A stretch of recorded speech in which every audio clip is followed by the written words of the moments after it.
अस्सलाम वालेकुम welcome to Nisha kitchen. இன்றைக்கி போண்டா ரெசிபி தான் பார்க்க போகிறோம். டீ கடையில் செய்யக்கூடிய இனிப்பு போண்டா எப்படி வீட்டிலே செய்கிறதுன்னு பார்க்கலாம். ரொம்ப ஈஸியாக சிம்பிளாக வீட்டிலே செய்யலாம். அது எப்படி செய்கிறதுன்னு இப்போ பார்க்கலாம்.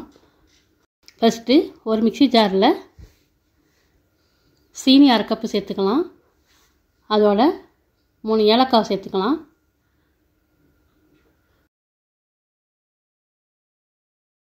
இது நல்லா பவுட்ரு பண்ணிக்கலாம். நல்லா பவுட்ரு ஆகிடுச்சு.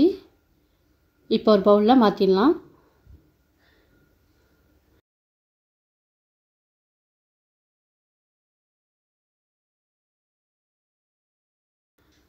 இப்போ இதில் 1 கப்பு மைதா சேர்த்துக்கலாம்.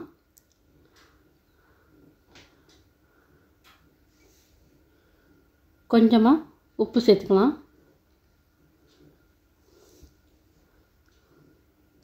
கொஞ்சோண்டு பேக்கிங் சோடா சேர்த்துக்கலாம்.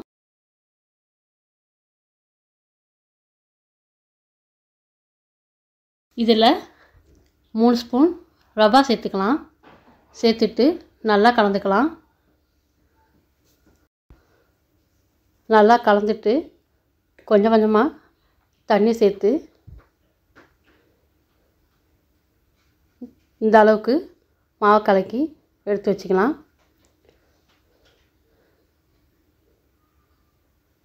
இப்போ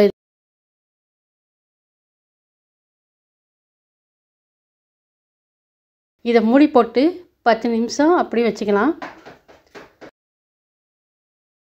இப்போ மாவு நல்லா ரெடி ஆகிடுச்சு.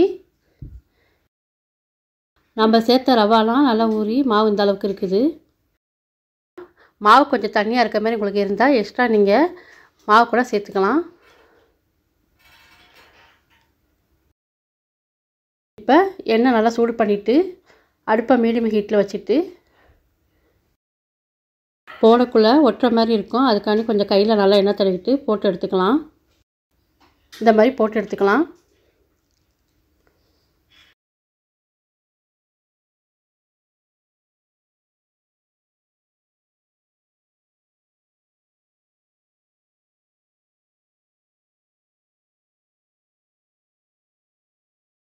போட்ட தடவை உடனே திருப்பி விட வேணாம். கொஞ்சம் நேரத்துலேயே தானே மேலே வரும். அப்போதைக்கு திருப்பி விட்டுக்கலாம்.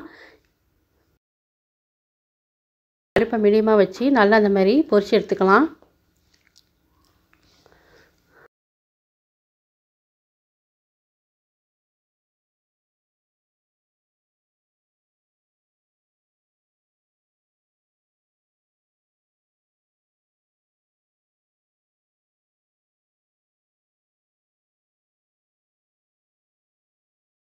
இப்போ எல்லாத்தையும் பொரிச்சு எடுத்தாச்சு.